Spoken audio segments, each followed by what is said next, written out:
बिस्मिल्लाहिर्रहमानिर्रहीम। खातिन हज़रात, मैं हूं अख्तर अब्बास और आप सबको अस्सलाम वालेकुम। ये सेगमेंट है आपके सवालात का, कमेंट्स का और आपकी मुश्किलात का। हम कोशिश करते हैं कि साथ साथ उसको क्विक एड्रेस करते जाएं।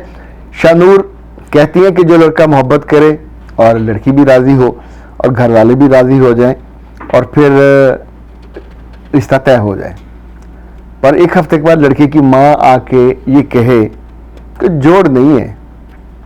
फिर कुछ दिनों के बाद लड़की की माँ दोबारा आए कि जोड़ तो नहीं बनता, पर हमारा लड़का भी रहता नहीं इस लड़की के बिना, तो अब रिश्ता दे दें। तो क्या करना चाहिए? मेरे बच्चे, टका के जवाब देना चाहिए। आपको गाजर मूली हो कि पहले उठा के देखा, फिर रख दिया, फिर कहीं और से नजर नहीं है तो फिर आपको ले गए।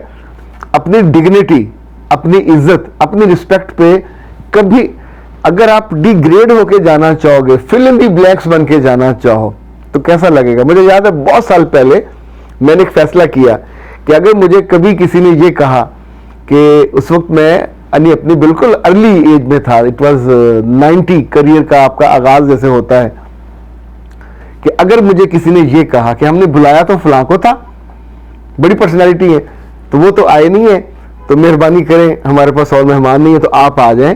तो मैं बहुत इत्मीनान से उनको देखता था, उनको चाय पिलाता था, हाथ में हाथ मिलाता था, कहता था sorry I am not a stepney.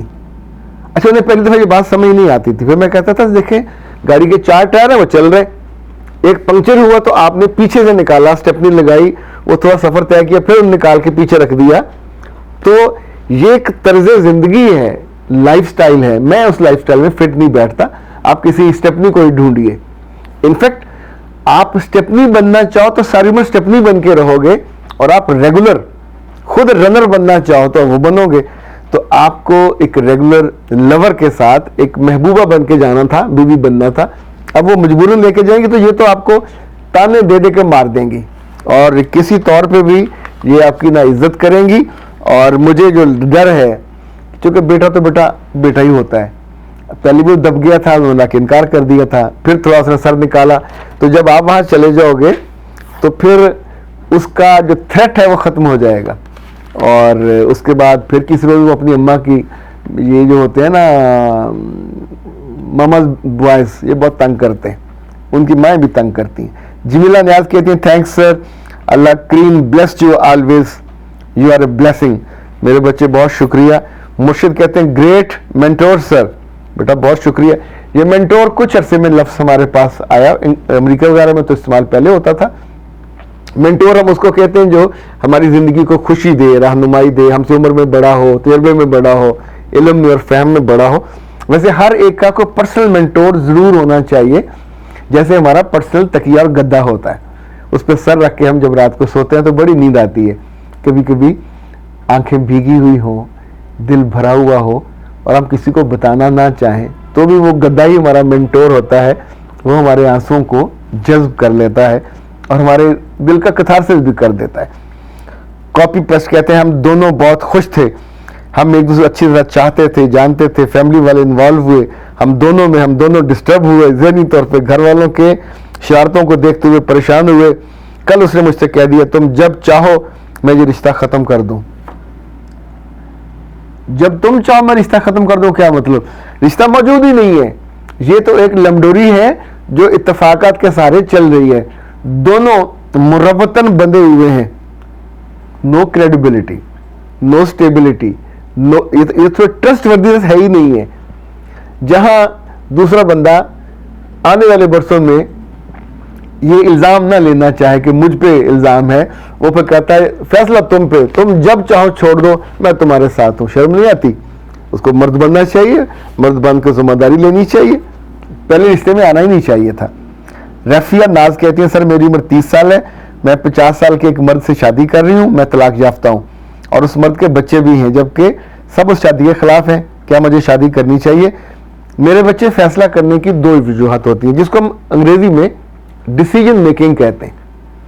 आपके पास एक रिश्ता है 25 साल के लड़के का, एक रिश्ता है 30 साल का, एक है 40 का, एक है 50 का। No we have 4 options and here you are at this moment, you need to decide whether 50 or 40 or 30 or 25. जब ये नई कोई चीज मौजूद नहीं है, एक ही मौजूद है और वो 50 का है और आप भी डिवोर्सी हैं, तो ये बात तो आपको भी समझ आनी चाहिए, आ गई होगी। 30 ईयर्स की डिवोर्सी बच्ची को जितनी मर्जी खूबसूरत हो, हुनरमंद हो, हुनरवर हो, शानदार हो, काबिल भरोसा हो, जॉब भी करती हो, उसको उसका हम उम्र रिश्ता नहीं मिलता। और इत्तेफाक से कोई लकी वो हो, ज्यादा रिश्तेदारों में से कोई निकल आया ऐसा हीरा तो मिल जाए, आमतौर पर नहीं होता। आपको डिवोर्स के बाद अपने से 10-12 साल का बड़ा रिश्ता मिलता है। आपको मिलना चाहिए 40 का, 38 का, 42 का, अब वो तो अवेलेबल ही नहीं है, लाइन में भी कोई नहीं है, दरवाजे पे भी कोई नहीं बैठा हुआ। अब ये रिश्ता आ रहा, तो ये मुझे लगता है आपके वक्त में है। आपने ये जिक्र नहीं किया कि आपके अपने बच्चे हैं कि नहीं हैं, यानी इस सिचुएशन से लग रहा है कि अपने बच्चे नहीं हैं। तो जब आपके अपने बच्चे भी नहीं हैं, आप उस घर में जाओगे, बच्चे वहाँ मौजूद हैं, लेकिन सबसे ज़्यादा ये है कि आप एक शादीशुदा खातून के तौर पे ज़िंदगी में शामिल हो जाओगे, और ये जो डिपेंडेंसी है घर वालों पे आपकी ख़त्म हो जाएगी। उन बच्चों को बंदा संभाल लेता है। अगर 8-10 साल के और 10 साल बाद बड़े हो जाएंगे, अपने घरों को चले जाएंगे, अपने मियाँ को ज़्यादा मोहब्बत कीजिएगा, ज़्यादा खिदमत कीजिएगा, ज़्यादा तवज्जो दीजिएगा। अब आपकी मजबूरी भी है कि आप हर रिश्ते को दोबारा रिस्क पे डालने का रिस्क नहीं लेना। और ये जो साथ साथ कुछ घरों में रिश्ते होते हैं नंदों के और जेठों के और जेठानियों के, आपके अपने बच्चे हैं, दानाई से करेंगे, दानिशमंदी से, उनसे पूछ लीजिएगा जाके कि प्यारे बच्चों, मुझे दोस्त बनाना तो I am a good friend, मुझे माँ बनाना तो मैं तुम्हारी बहुत अच्छी माँ बन जाऊंगी, तुम्हारी माँ की जगह नहीं ले सकती। अल्लाह ने, वो अल्लाह का फैसला था, उसने तुम्हें दिया था, पर यह रिश्ता इंसान का फैसला है। तो मैं तुम्हारे घर में आई हूँ तुम्हारे अब्बा की बीवी बन के, ये रिश्ता तो मेरे पास है, मैं चाहती हूँ तुम्हारी दोस्त बन जाऊँ हमारी, जो कि मैं तुम्हें खिदमत भी करूँगी, तुम्हें प्यार भी करूँगी, तुम्हें खिलाऊंगी भी, तुम्हारा ख्याल भी रखूँगी, तुम्हें पढ़ाऊँगी भी, तुम्हारी शादियाँ भी करूँगी। 6 काम है जो मुझे करने हैं तुम लोगों के बारे में, तुम चाहो या ना चाहो। तो अक्लमंदी ये, और ये काम आप किसी होटल में कीजिएगा, चाय पे, किसी कॉफ़ी पे, किसी आइसक्रीम खाते हुए, मियाँ के बिना। क्योंकि जब आप लॉजिकल बात करते हैं तो उनमें से जो सबसे प्यारा हो, अच्छा हो, समझदार हो, उससे ज़्यादा लाज़म कर लीजिएगा, ताकि आपका वो नुमाइंदा बन के, बच्चों के दिल तो मासूम से होते हैं, कलियों और फूलों जैसे, ऐसे करके मोहब्बत से हर चीज़ जीती जा सकती है। मोहब्बत से औरत जीती जाती है, मोहब्बत से मर्द जीता जाता है, मोहब्बत से बॉस जीता जाता है, मोहब्बत से तो अल्लाह भी जीता जा सकता है। इसलिए ये मोहब्बत फातेह आलम है, आप इसको ट्राई कीजिए। अगर इस वक्त और रिश्ता कोई नहीं है तो ये रिश्ता अल्लाह की तरफ से है, इसमें खैर ही खैर आपके लिए होगी, कर लीजिए। आयशा शेख कहते हैं, सर इस सास और ससुर के साथ कैसे रहा जाए जिन्होंने जादू टूने भी किए हों, और मैं अलग रहती हूँ, 8 साल से उनके साथ रही हूँ, मैं 3 बच्चों की माँ हूँ, और मेरे शौहर की तरक्की देखकर वो मेरी दूसरी औरत लाना चाहती हैं, किसी बड़े घर की, मैं क्या करूँ। आयशा बेटे एक बात याद रखें, अक्लमंद बनना है तो अक्लमंद औरत की बात करूँगा, अहमक बनना है तो बेवकूफ़ों के तो सर पैर इतने हैं, हर ईंट के नीचे बेवकूफ़ मिल जाता है। अल्लाह ने आपकी शादी उस घर में की, जादू से बचाए रखा, अब तक जिंदा हो, उस घर में, जादू वाले घर में रहे, अल्लाह ने आपको साहिब औलाद किया, बे औलाद के नहीं मारा, महरूमी नहीं लिखी, अब तक आप ऐसे कोई बीमार भी नहीं हो, किसी की जादू से बीमार हो गए हो।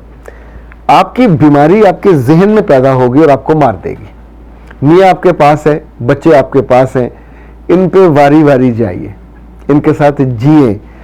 जब ये मियाँ बड़े हो रहे होते हैं और बच्चे बड़े हो रहे होते हैं, तो आमतौर पे कोई माँ बाप अपने बेटे को दूसरी बीवी ला के नहीं देता, ये पहली औरत है जो मजबूर करती है। ये मैं 90% की बात कर रहा हूँ, रेयर कुछ चीज़ें तो अलग होती है ना। 90% मर्द उस वक्त शादी करते हैं जब उनकी पहली औरत, बच्चे बड़े हो रहे होते हैं और औरत समझदार हो जाती है, उसके पास बैंक बैलेंस भी होता है, घर भी मिल जाता है, गाड़ी भी मिल जाती है, पैसे भी होते हैं, तो अपने मियाँ को वो फॉर ग्रांटेड लेती है। जो औरत अपने मियाँ को फॉर ग्रांटेड लेगी, अल्लाह वास्ते अब तो मेरा मियाँ है ही है ना, तो वो दूसरी औरत जरूर करेगा। हर मियाँ को ज्यादा मोहब्बत चाहिए, हर मियाँ को ज्यादा इज्जत चाहिए। को 5-6 साल पहले मेरे पास इस तरह के केसेस आए, कुछ खवातीन ने कहा कि हमारे मियाँ तवज्जो नहीं देते और बाहर हमें डर है कि कहीं चले जाएंगे, तो मैंने उनसे कहा कि जैसे हम अगर पुराना हमारा कोई वो होता है ना, शादी के जो सूट होते हैं, लहंगा और शरारा और गरारा, तो अक्लमंद औरतें ये करती हैं कि वक्त के साथ उसकी कटाई करके उसकी शर्ट बना लेती हैं, उसका पजामा बना लेती हैं, तो फिर चल जाता है। जो आपका जिस्म है, जब वो शादी के 10-12 साल के बाद ये भी ढलक जाता है। सो अल्लाह ने अकल दी हुई है, इतनी साइंस है, लोग अपने चेहरे को टाइट कर लेते हैं, अपने होंठों को बड़ा कर लेते हैं, हर चीज़ ठीक हो जाती है। तो वो चीज़ें आपके जिस्म में 2 चीज़ें हैं जो आपके मर्द को अट्रैक्ट करती हैं, दोनों का इलाज कीजिए, दोनों को ठीक कर लीजिए। सो मुझे याद है 5-6 साल पहले मैंने कुछ डॉक्टर साहबान से मिल के इन बच्चियों के लिए जिनकी शादियां हुए 8-10 साल हो चुके थे, एक तो मेडिसिन बनवाई और उनको दी, और फिर उनको कुछ एक्सरसाइजेस बताई। तो अल्हम्दुलिल्लाह उनकी ज़िंदगी में से यूँ समझे जैसे 8-10 साल वो जवानी की तरफ गई, और उनकी मर्दों ने दूसरी शादी नहीं की। उन्हें वो खुशी, वो तवज्जो, वो मोहब्बत घर में मिलूंगा, दिमाग खराब है, 10-20 लाख रुपए लगा के दूसरी शादी करें, एक नई मुसीबत, तो औरत को घर भी लेके दें, सिर्फ थोड़े से वक्त के लिए जाए और एक इतनी बड़ी मुसीबत मोल ले ले। तो बेहतर है पहली वाली अक्लमंदी करें और अपना इलाज करा लें, अपनी ट्रीटमेंट करा लें मेडिसिन से और कुछ एक्सरसाइजेज से आपका जिस्म ठीक हो जाता है। एक दोबारा आप यानी बिल्कुल ये तो नहीं कहा जा सकता कि बिल्कुल बाकरा लड़की जैसे आपका बदन हो जाएगा, पर आप अपनी उम्र से 8-10 साल पीछे चले जाओगे and you would be fit. आपको दोनों को एक दूसरे का साथ, एक दूसरों की जो दोस्ती और ताल्लुक है उसमें ताजगी महसूस होगी। खुद आपको भी अपनी ज़हनी उम्र से जो बुढ़ापा है ना, और जो युबूसत है और जो मायूसी है और जो थकी थकी गुफ्तगू है और जो डर और इस तरह की चीज़ें हैं, उनको डिलीट करना होगा और मर्द के साथ ज़्यादा प्यार करना होगा। मर्द 60 साल का भी हो जाए, जो औरत उस पर लटू होगी या प्यार करेगी या तवज्जो देगी, फिर गिला किस बात का कि जी 60 साल में वो उधर चला गया, जाएगा कि नहीं जाएगा। भाई अट्रैक्ट होना, पानी में डलवाना है ना, ऐसे जाना है जाना। तो मर्द को जहाँ से मोहब्बत मिलेगी, हाँ अगर तो वो अल्लाह रसूल को मानने वाला है तो गुनाह नहीं करेगा, गलती और गुनाह में नहीं जाएगा। पर अगर शरई तौर पर उसे इजाज़त है और वो कर सकता, फिर वो इसलिए नहीं रुकेगा कि जी हाय मेरी बीवी का दिल दुखेगा। आपने उसका दिल काफ़ी दुखा लिया, 30-40 साल उसको तंग किया और उसकी वो कदर नहीं की, उसको वो वक्त नहीं दिया जो देना चाहिए था। अख्तर अब्बास को दीजिए इजाज़त। अस्सलाम वालेकुम।